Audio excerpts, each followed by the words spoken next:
said our names too closely together. Really emphatic. And it's just like, you just have this like fight or flight. Just yeah, it's a homonym, I have to you say have it. to pun. Yeah, I can't stop myself. So we are here. We are here, and it's time to see what Immortals wants to play for themselves. Ornn is banned, so the most obvious first pick is not around, but Sett is up and a very good champion. Yeah, Sett definitely very, very strong. It is going to be Sett first pick, it looks like, and I did get word I think we may be popping out of draft, so maybe some sort of issue. Yeah, Xmithie keyboard issue is what I'm hearing, so not sure what that is exactly, but we'll see if those first drafts stand or not. I'm not certain. But I would not be surprised to see the first pick Sett. I think that's actually a very, very reliable pickup all the same. And so, yeah, we could kind of talk about what's been happening with these teams. I actually am very intrigued by this stat that that was brought up at the analyst desk, which is that Immortals spends more time behind than ahead. Again, their record is 5-4. They are a winning team. They are tied for third. They spend more time behind than ahead. They have a negative gold difference over the league right now. Like, they've overall let their opponents gain more gold than they have, but they have killed more nexuses than they have lost. Yeah, and I think partially that's due to the fact that they have some really intelligent veterans on the team who have been able to figure out ways to win games from difficult situations. And sometimes that also can be, it can sometimes be kind of a compelling point as well, because one thing that I think, sometimes Stats does a bad job of, if you don't look at like more context, is if you win quickly and lose slowly, you're like, yes, we got ahead and then we closed the game out in 22 minutes. We're really, really decisive. And if we're losing, we make you fight for it. Like, we fight tooth and nail. We won't fall over. We're so good at trying to claw back. It's like, well, you were behind for 35 minutes and you're only ahead for 8. It's like, well, but arguably we're actually really good, right? And so like, I'm not saying people are saying that. For sure. Exactly. It's like, but kind of reframing the context around like, hey, I generally tend to think that speaks a little positive to me as a team where it's like, well, yeah, when they fall behind, they often stay behind, but they are finding wins occasionally fairly quickly when they are. Yeah, and I think the only kind of argument against it is that they haven't had a lot of dominant wins, right? No. So I think, most of the wins, and people, when you hear that stat, I immediately think of the CLG game. Yes. They're losing the whole game, they lose the soul, and then they pull off this backdoor, right? In what should have been an enormously CLG-favored game, right? And I do think that they have had, a number of games where they pull off this one big fight, where they're able to turn things around and make something happen. And that does deserve credit, right? That is a skill in and of itself, being able to kind of manipulate your way out of these difficult situations and find ways to win. Yep, but of course they are coming off a 2-game loss streak right here on the Immortals side. They had recently gotten 4 in a row, which was good. It kind of catapulted up to the top of the standings. And so I am just sort of very curious, and I think almost everyone watching the league is, exactly how high do all these teams stack up when the records are so close together.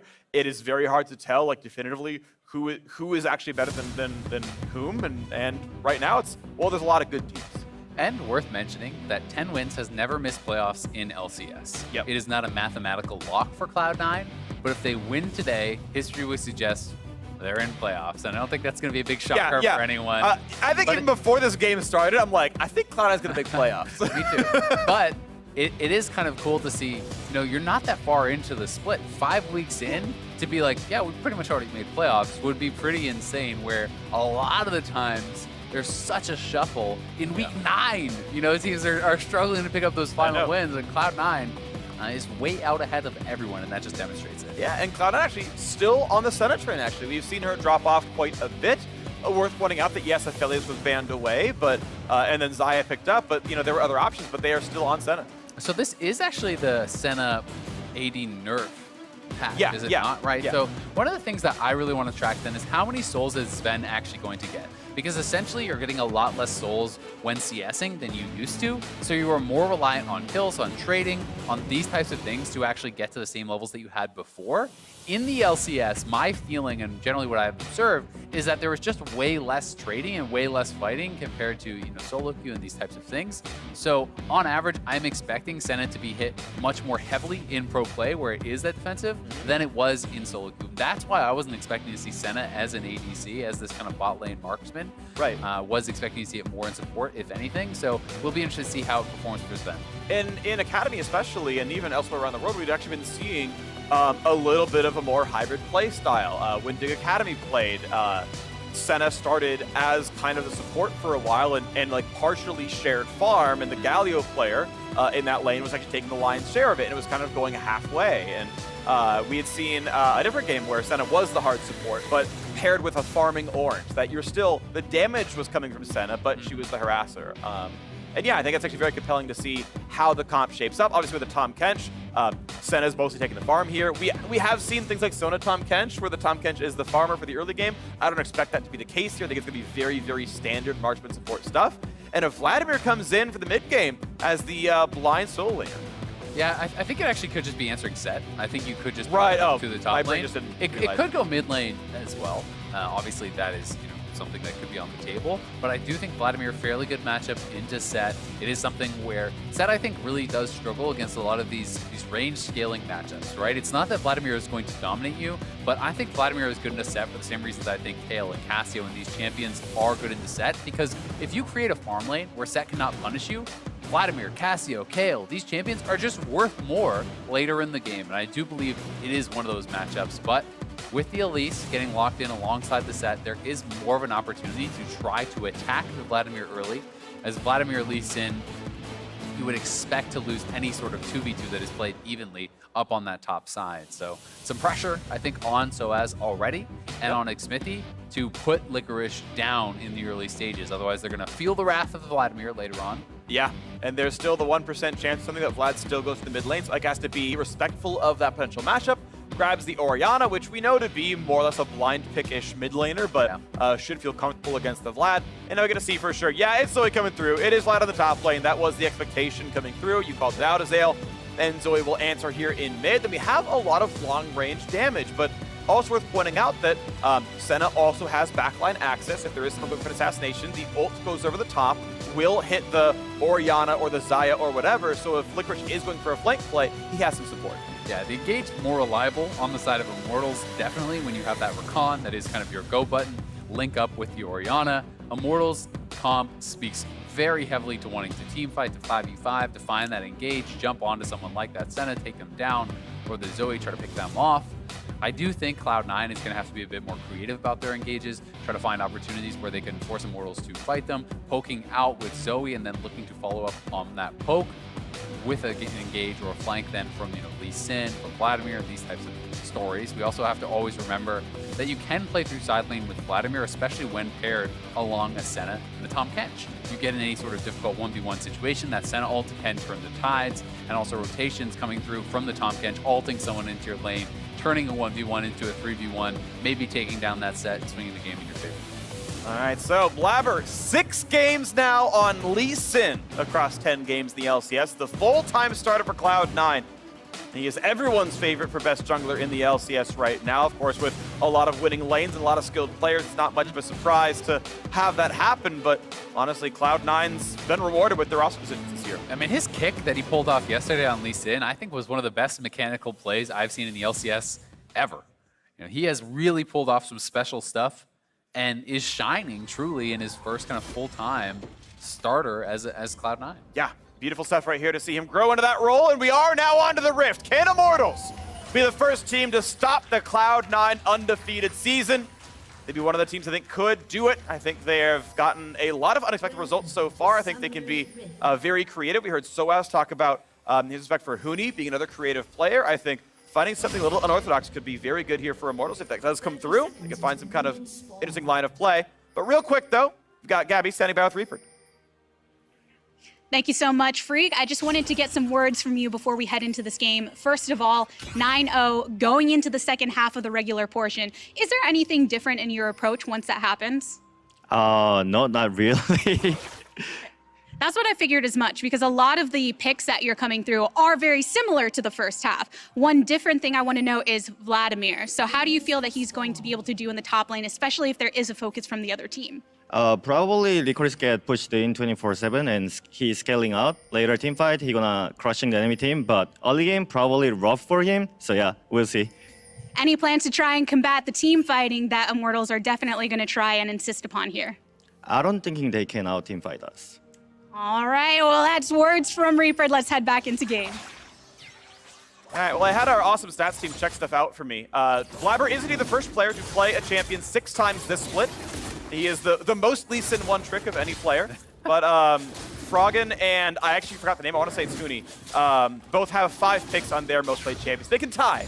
They can tie for the 6x, but one opponent, Blaber, is very much all about playing Lee Sin, and hey, that's been rewarded. Yeah, I think he also does have a lot of other champions that he can bring into the mix when appropriate, but hey, Lee Sin, very strong in the meta right now. They love pairing it alongside these AP solo laners. And it was nice to hear some of that insight from Reaper. It's pretty much largely as expected. You know, this is what I was talking about with Vladimir. Hey, you just farm it out, you scale, you look to get more done later on. We'll have to track if he can withstand that early game, though, from sOAZ and Xmithie. Zven gets a soul. He's on the way, gets the double auto in there as well, so picks that one up. And we'll keep the track going over the course of time, but bot lane is being pushed in. And I want to point out, by the way, that it's Tahm, Kench, Doran's ring, and Zven going for the sickle. So, you know, it is very harass-based, and it's Zven trying to stack up, letting Vulcan get the money. Yep. And I actually really like this, right? Because I do think that you need to make these adjustments. You just won't have souls in pro play if all you're doing is farm. You need to be harassing. So Zven going for this sickle, really cool adjustment. You're going to be stacking that up by harassing. You're going to be stacking up your souls from harassing. And around the time that you do actually complete that support item, I'm assuming he's going to start picking up way more of the farm and look to kind of scale there. This is going to make Vulcan much more of a true tank in that front line. Potential for a 2v2 going on here around mid lane as Xmithie's wrapping around. All right, there's going to be the Drowsy. Decent damage to be found. Here's the Q's going to land. They go right in for it. Knows he can ward hop, or at least, sorry, just W back to his team. And they burn Eika's healing him to half HP. Yeah, Nisqy, I think, had a stolen summoner there, so was able to use the heal for the dive. Not much risk there. Grabs another heal for himself now. Xmithie, though, pathing up to that top side. He is going to be spotted out in this Tri-Brush ward, but there is potential for some sort of a play. He's just going to be on Krugs now, and Cloud9 is aware of where Xmithie is, thanks to that ward that we are seeing right down at the bottom of the screen right there. As that's going to be smited away, Xmithie gets some of the gold, and I believe without killing the other medium Krug will not force the despawn of the camp, so it'll just be a very minor amount of gold and XP available to Blaber if he ever walks up there. As, yeah, I think Xmithie is known to be around. Licorice can, like, see him at this point. He's in vision range, so he's got to fight in the bottom side. Nice chomp for Vulcan, and that goes over. This is really fun. You know, it's a way to actually see them continue to play this pick that is so good for them. Yeah. While, you know, kind of adjusting to the changes that were made in the meta. And it does feel a little bit reminiscent of kind of like the Sonatera type stuff that we had seen in the past, where you're, you know, putting a lot of farm on your support early to get them very strong. Obviously, they can't do the double support items because they'll actually be, you know, cut off, and they'll hit that limit where you're getting less and less gold from the farm. So, you know, Vulcan will be way behind on the Sightstone. That is something that is going to come out. And I'm not even sure if Vulcan is going to build a Sightstone this game as a result. Well, that is a knockup. That is some damage to root over the back. Now you got Xmithie here as well, and Cocoon goes on to Zven, who then is chomped by Vulcan. I think you just have to go for the stun on the Tahm Kench, or they're always brought to safety. So pretty easy walkaway for C9. Yeah, going to be able to back it up. Just good positioning, I think, from the two. Vulcan trying to have that. Ooh, that seep was really close on Hakuho, who could have been in trouble if that did land. And up here on this top side, again, it is more trading, but especially with Phase Rush, you can beat down the Vladimir a bit, but he can actually keep his distance, heal back up with the constant transfusions, and really just play this fairly defensive, because as Vladimir, as long as you're farming okay and you're staying alive, you're getting more than the Sett is. Yep, and we're continuing to see a fairly standard pickup, which is Doran's Ring. Even if you don't need the mana regen, it's still gold efficient, ability, power, and health, which are stats that Vladimir really, really wants. So we're going to see a lot more of that over time, and we see the same thing for champions like Akali as well. It's just a good item. One of the things that's also really nice about that item for Vladimir is Vladimir has pretty low base AD. It can be fairly hard to actually, you know, last hit sometimes on this champion. Having the Doran's for the extra damage on that is going to make it easier to last hit. Yeah, Doran's Ring specifically has a 5 damage versus minions passive on basic attack, for those who didn't know that was on the tooltip. Who doesn't buy that item? But there you go. Makes your life a little bit easier. So I was just shoving in. The first TP is burned, and Licorice has the first power spike you really care about. The arm guard is in. Make him quite tanky. Now, worth pointing out, he's only fighting a bit of physical damage from sOAZ. Actually, Eika and Xmithie are matching. I actually don't like the buy. I think it's a little bit weird when you're building no HP and you're going to be against an Elise who can come in and one hit you. Yes, it is very effective if you're only against that Sett and just kind of chilling there. But I tend to think just the CDR rush is very effective both in the 1v1 against Sett and also is going to do more for you against Xmithie if he shows up. Shockwave, Dissonance, half HP, knock up, knock. We've got as Nisqy kites around it. Goes back for a bit of poke as well and almost answers the entire health bar. Yeah, the Spell Thieves speed up there when he actually pops that passive, utilizes his heal. He gets so much movement speed. He did not flash out of that. He just straight up runs. Altec now in trouble. Oh, that is a bit of pain right there. Altec has to run back, has no summoners, and first blood comes through to Zven. The roam is immediately punished. Altec not level 6, pushing up there, does get caught and chased down. Glacial Augment really helping out in that. And they knew Hakuho had made his move mid. Nisqy able to avoid that with just the expended heal. So we'll watch this one more time. And I think Nisqy is one of the best players in the league at these little movements, at the dodges. He's so good at changing direction quickly and really knowing his limits. And then there, pops the heal, just straight up runs on out. I think 9 out of 10 pros flash that probably. Sure. I do think that was really, really nicely done. And then down on the bottom side, the root needed to be flashed. Yeah, needed to be flashed by Altec. Once that connects, they're going to continue the dive. He gets chased down, loses both summoners, and first blood goes over on Zven, who is more reliant on that gold than usual because he's not picking up the minion farms. This is even better for him. And he's likely very ahead of what the curve is normally. He already has 28 souls. So that's actually quite a lot more than you would normally see in pro play because they don't trade so much. But he's just basically right-clicking on his opponents. He may just play dedicated support. I wouldn't be surprised if the first item there was Umbral Glaive. A big fight on the top side. Ultis burn on both halves. Licorice trying to kite away as much as he can. Get a second Q across, and now here comes Zven. That's going to be plenty of damage. Easily grabs the soul. True damage does come through, but Empowered Transfusion is in. And with the ward, going to be another kill picked up. Sven's 2-0. Very well done. Grabbing another kill on the rotation. They make the move over to Rift Herald. Licorice starting that fight off against sOAZ, knowing he has the help from Zven. Doesn't even cost him Senna ult or anything like that. And sOAZ intentionally not flashing, obviously. Once you get hit by that root, you are going to be dead. And I don't think he really had any chance to actually get out of there anyway. But down on the bottom side, it is Immortals pushing. They're going to leave Altec solo, while Cloud9 does try to rush this down up here. If he summons at the wrong time, Xmithie can randomly stun him.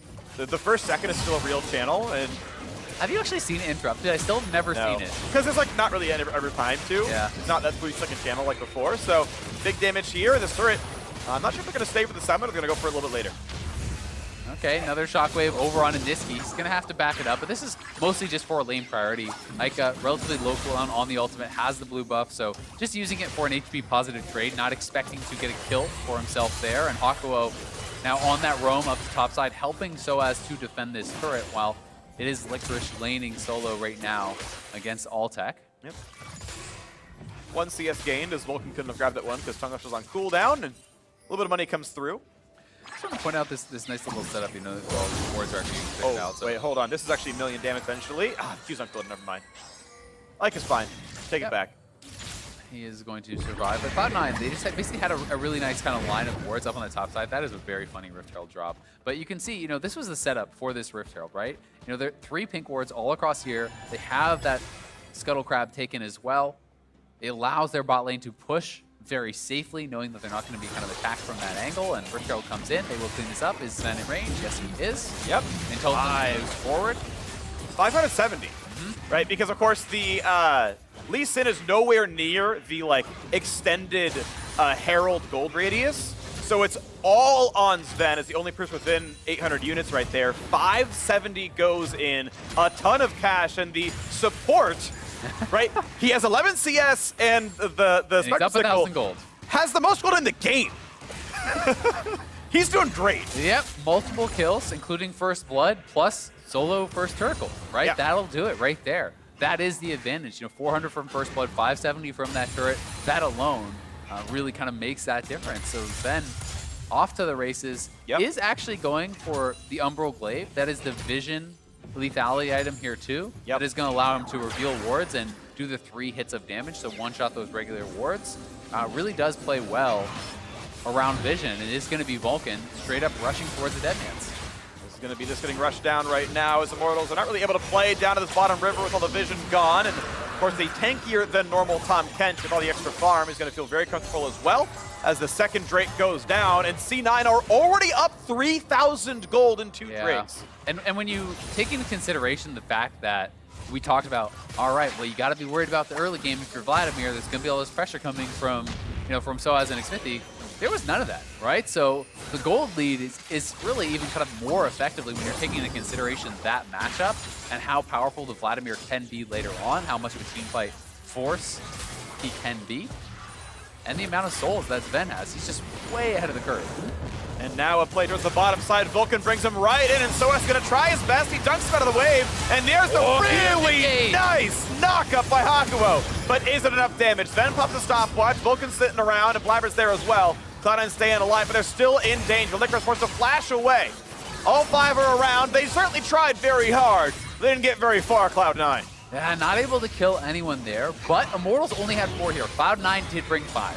So the untold story right now is Altec pushing up on that top side, trying to grab some more gold for himself, but Zven has a ridiculous amount of souls. Already past that second mark of additional range. He has 50 souls at 12 minutes. Oh, that was almost a kill on the Elise. Nice jump away from Blaber as well. Gets out of Hakuho's knockup as the TP went top side, and Licorice was able to hold the way without losing more than that single turret late. Bot lane's under heavy fire as Cloud9 looks to extend the gold lead. Yeah, going to be able to grab this turret here too. They're going to be 4,000 gold ahead at 13 minutes. That is just insane. When it's a 2-kill game and they are this far ahead in gold, they have dominated you in the laning phase. They have dominated you on moving around the map. And this is what Cloud9 is doing to teams right now in the LCS. They are making you look silly. Yeah. But Xayah, this is what Immortals has teams do to them, and they're 5-4. They take the gold deficit. They're not this behind normally, Freak. I know. I was mostly kidding. Yeah. I'm actually entirely kidding. I object. You know what? That's fair. Your objection is sustained. As a former juror, literally a former juror, Nope. I don't know who would be figuratively a juror. Yeah. I accept your objection. Okay, well, thank you. Yeah. It's good to know that you have that life experience. Yeah, I do. You know? It was a very boring case. All right, well, 13 minutes in, Cloud9 not going to be able to grab any more turret plates, but they did fully clear off the ones in bot and top. And now it's going to be about this next dragon, right? They already have 2 very early dragons. They could look for the Infernal in or around 16 minutes. That is on pace for potentially, 20, 21 minutes for a soul. That is insane. That is so damn fast. And it is going to be one that is very, very effective when you look over at this Inferno Soul that is so easy to apply from Zoe, long-range poke, even Zven there can get involved, and it's adding to the potential kind of one combo style of damage that someone like Licorice can threaten in a team fight. All right, well, the predictions for who's going to win, I think we know that one. Xmithie, though, is going to find a lot of damage, and Blaber doesn't have a way out. A nice setup for Xmithie, knocked him down. Yep, CC chain 100-0 there, very well done, but Cloud9 forcing out that ultimate. Vulcan now has the dead man, so he's a very tanky catfish here. Runs up, hits him with the tongue lash. That sets up for what would be an easy route from Zven. So already, Altec forced to use that ultimate and chunked very, very low at the same time. And the more souls you collect early on, the easier it gets to continue collecting souls because your range is longer. It's easier to hit those autos and continue stacking it up. And Zven is well and truly so far ahead of any LCS game I have seen as far as the souls go. Sure, yeah. I mean, you get even more souls if you're not firing yet, still giving them the kills and a lot of the harass damage. When Shotgun comes in, that's decent damage, but right into the Shroud they go. Feeling safe yet again as Licorice is going to do battle with Xmithie, and 3-level lead. I think Vlad wins that one. Yep, he won't be too worried about it. Already up at level 11, where he is going to be doing very, very good. Really, the first 9 levels of the game are the hardest for Vlad. It kind of is all good past there. Once you have enough CDR, you have the maximum rank on your queue, it becomes very difficult for Sett to do anything in a matchup like this. And the rest is kind of just that added bonus. The amp damage coming across is really going to help some of the other damage dealers to finish people off. And because it is just kind of Sett as that only real frontliner for Immortals, they are going to be ending up fairly squishy, and I think it's going to be largely reliant on finding a really good engage from Hakuho with that follow-up shockwave from Eika if they want to have a chance to fight. Next Herald Summon comes in, and Zen is about to get the rest of the damage down onto this turret, has tagged it. That's going to be an almost dead turret. There it goes, rest of the way down. C9 has cracked all 3 outers, haven't lost a single structure themselves. As they look to play around the bottom river, the Inferno Drake has respawned, and already Blaber is on that one. Ooh, that was almost a cocoon. That barely missed.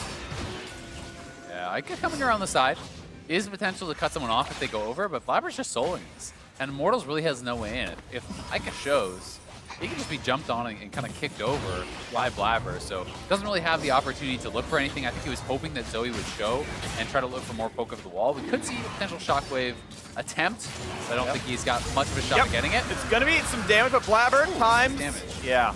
I think Licorice will probably walk closer, gave him the W out a bit sooner, but still works out in the end, still gets the Drake, and it's still 3-0 in that scoreline as the ult comes into the turret.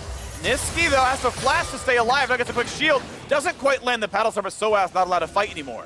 Yeah, Nisqy, pretty brazen attempt to just walk through the melee champion Sett there. And sOAZ reminds him that he still can get some damage done. You know, forcing out both summoners, forcing out the defensive ultimate there from Senna, as well as the ultimate from Tahm Kench. So good pressure from sOAZ can help to relieve a little bit of the threat that they had been under over these last couple minutes. Maybe force Nisqy a bit more defensive while he waits on those cooldowns. Yeah, that might slow him down a little bit, but we know that a wind condition is coming in about 4 minutes when that Infernal Drake spawns. That soul probably seals the deal here. Gold difference has stuck at 4,000 though. You know, I meant it a little bit jokingly, but this is a little bit the Immortals' comfort spot where they get behind, but they still find ways to play at least the game intelligently despite the deficits, right? They found a good pick a little earlier from Xmithie. They found a good fight of the top side. They are still working with what they've got. Yeah, and you know, they're holding on. They're not 100% of this game, but it is very concerning when you take into consideration Cloud9's track record throughout this split, which has basically been early soul, first Baron, game ends. And that's pretty much what it looks like almost every single time. They very rarely have gone over 30 minutes. So Immortals are going to have to be able to withstand this because Cloud9 is not a team to sit back. They are always pushing for additional advantages. They are always willing to make these aggressive plays, counting on the fact that they can outplay, counting on the fact that they can win these fights. We heard Vulcan talking earlier in that interview about how we can take any team fight and win, and team fights that should be 50-50 are 80-20 because we have the best mechanical player in every role. Sure, and even beyond that, like they're winning games more than 80-20, right? They're winning 100-0 in all these games so far. If they were an 80-20 team, they'd be 8-2 at the end of this game, right? So even beyond, I mean, that's the expected value of the record, right? So I will contest you on that because here's the thing. So that's true if one fight decides everything, right? And that's the point I'm going to. Is they're not just, well, it's just team fight coin flips, and if we win, we win. They're so much better than even just their team fighting skill that it is 10-0 on the scoreboard. Yeah, totally. And they're willing to continuously take these fights. So if they take one and they miss execute, right? We saw, you know, against TSM, Blaber and Nisqy double killed by Bjergsen early on. Bjergsen's 2-0 Renekton, gets double buffs. Should be pretty bad, but they have the confidence to continue taking these fights, and over the long run, they will outplay you more often than not, as has been evidenced by this 9-0 record. So Cloud9 in full control, 2 minutes until that next Infernal. That is going to be the big point to contest. And Zven just crested the 80 soul mark right now, under 20 minutes in. That's a really high score line. I want to point a couple things he did so far in this game. You saw a little bit ago, he was letting Blaber kill the red buff, and then sitting around by the Raptor camp. Large monsters always drop a soul, and Dragon drops 2. So if you're around, you get some extra souls to this one. Now a fight towards the bottom side, early flash. E plus Q plus everything else gets the extra move speed, and out goes Licorice. Yep, pops phase rush, does get out of there. Pretty respectful flash, I have to say. I guess he just doesn't want to take any sort of risk. I'm not sure that they could have actually just burst him down 100-0, but this guarantees he's not going to be in any danger of that. And yeah, I mean, Zven sitting at 700 range right now. That is pretty intimidating stuff. This early on in the game, doesn't even need a rapid fire or anything like that to do it. And they have essentially that extra tank from Vulcan because normally you are kind of more just standing behind your teammates, you know, eating them up, but you're not really a true tank on Tahm Kench unless you have something like a Stone Blade active. Whereas in this case, you know, he has very, very good itemization, right? Like he's going to be down levels compared to a Soul Lane tank, but really as far as itemization, right up there. Yeah, I mean his money, he's 2K above Hakuho individually. The 80 carries actually, it's gone towards Altec slightly actually, because as time has gone on and farm has been more important. That is getting different, but now there is a fight towards the bottom side. Rappel up, and Blaber wants to find the CC. Never quite goes for the kick. Shockwave builds some time. Looking for the knockups now as well as Eika fights the backside. As now he looks for Nisqy cutting away. Ult's gonna come over the top. Eika almost dead. They find that kill from Zven. He's 3-0. Every kill has gone to him. sOAZ is behind them. Will he try to go for the play here? Could get turned on, but it looks like he's not going to be able to, and that's probably just sold. Xmithie's going to have to reset. Dragon is spawning here in 10, and Cloud9 take another dominant team fight win. Attempted poke. Nisqy finds almost asleep, but if they can find a kill on Immortals, they'll go for the kill. Doesn't land that one though, and with the Dragon alive, that should be an easy pickup. Q over the wall. Yeah, Nisqy's just going to stay over here. He wants to keep Xmithie away. Deny any potential chance of a 50-50, but Xmithie, as we can see, has no interest in coming over to this Dragon. He's actually heading up towards Baron, maybe trying to get the scuttle, a little bit of vision to prevent that, but this early on, 22 minutes you have Soul and this type of a gold lead, this is an insane advantage for Cloud9. Yeah. I want to still give credit to Immortals. The gold lead has stayed 3,000 for the last 10 minutes. That is nice, but C9 playing defensively for the Soul, they get it after this fight. Yep, so here it is one more time. Blaber going in, flashes back as he does not want to follow Hakuho into that turret and get CC'd up, then die.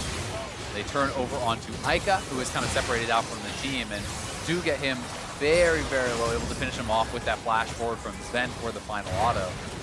Cloud9 looking for a proactive play, able to make it happen, grabbing the soul as a result. And you can see damage done the entire game. Senna is indeed topping the charts. Vladimir versus Melee, that's not much of a surprise either. But it is Sett who's putting out some damage, so sOAZ maybe put in a little bit of work here. Now that we're into sort of mid-game team fights and Altec is about to be at 2 major items, probably see that Xayah come online pretty soon, but mid-tier 2 is now gone. The gold lead goes back up to 4,000, and Baron is easily on the plate. Yeah, and that's where they're going to go. They're going to look to pressure around that. I think that's why we saw Xmithie running over, trying to get vision in that Baron area. But Cloud9 very clearly will be able to start up this fight. I think their turn is pretty good. It is incredibly difficult to actually assail that established position, kind of similarly to how we saw Jizuke performing on Zoe for EG. We can look to see Nisqy zoning people out, poking them out, dissuading Immortals from even challenging in that area, and that's where they could potentially just close it out. More magic if Nisqy grabs a cleanse. You can also note how Zven intentionally not CSing that cannon. There is a guaranteed soul if you do not CS the cannon, so he allowed that to go over to Nisqy and pick up the guaranteed soul for himself, kind of overall more value for the team when you're counting that additional AD and central range. Yeah, even though Zven has some CS, he's generally not trying to take the minions away. He's mostly grabbing them when Vulcan can't. Yeah. It is because you can take 3 CS every 10 minutes and not take a penalty. And a lot of the games we've been seeing of this sort of like the bot farm player is playing support Senna, they will take 3 CS every 10 minutes. Like they will, or every 3 CS a minute rather, right? And they will take half the melees. Zven was not going to do that. He was 0 CS the first 3 waves because he was saying, no, I'm only going for soul farm. I'm not trying to get 19 gold and some souls. I'm going max soul farm. And I think that is the right way of playing it ultimately. I know Jat really champions mix and matching a bit of both, but with the increased soul drop chance when you don't CS, I think you go full support style. Yeah, I completely agree. And here we have Cloud9 on the Baron, is spotted, but look at Licorice. She's ready for this flank, and if Immortals fully commit in for this, they are going to get roasted by this Vladimir, and they are moving forward now. Sleeping Elise, that's going to be her looking a little bit to be at half HP already. Jumps away, stays alive, but a very clean peel for C9. I feel like C9 could have just stayed on the Baron, though. Just leave Blaber and Zven on the Baron and allow Immortals to more fully commit to it, then turn for the fight. Because when they actually look to turn, Licorice wasn't really behind anyone. So they are, again, back on this. It does go down pretty slowly with this Senna as kind of that only marksman. You know, not a lot of pressure to kick that down pretty quick.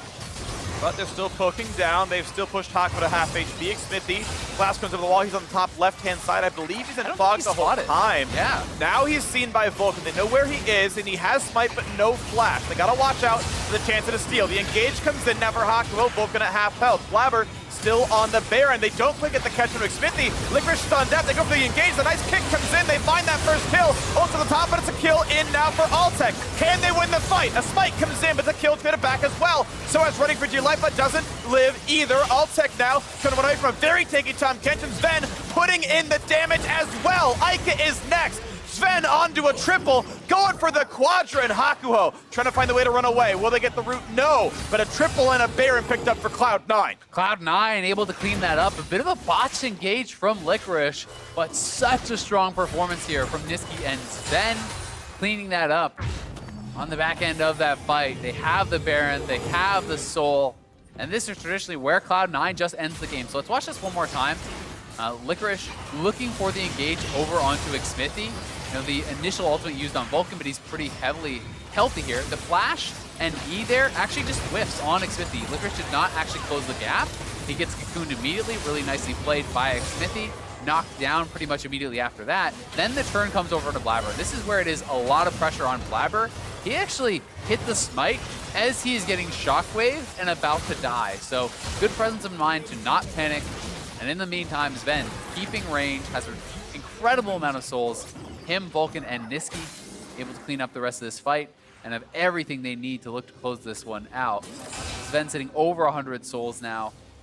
Nion unassailable with this range and Tahm Kench behind him. Yeah, I mean, we're looking at 725 basic attack range. Plus rapid fire. Yeah, makes it look really good. And okay, that is another kill in for Zven. He's feeling real comfortable here as the push continues onto the bottom side. Xmithie running out of health as well. Ult comes over the top. Look at the damage onto sleeping Altec as the Q comes out, forces the flash away as well. Bottom inhibitor is broken. Mid already siege down as well. Cloud9 on average win in under 30 minutes. And this game looks to be no different, continuing to absolutely slaughter other LCS teams. The second round robin begins as the first one ended an undefeated run, absolute smashing early games, and closing out quickly as they still got a 5-on-4 right now. Looking to knock down the last few minion waves and push in towards the Nexus. Immortals gonna do their very best to hold on, but they are down 8,000 gold, a Baron buff, an Infernal Soul, and 100 soul stacked Senna. Yeah, Cloud9 have everything they need to close this out, but they are getting a bit hesitant. Immortals has 5 members. Great engage. Looking for the charm, the knock-up to get the kill on the Blaber. Nice pickup there. It's a quick save as Zven's going to stay alive, and Xmithie is going to drop right after Hakuho already has. Tries for the flash in the backline. Zven's flash for safety, and now they've got a 4v3. This should be the game ended now as Zven heals up the squad.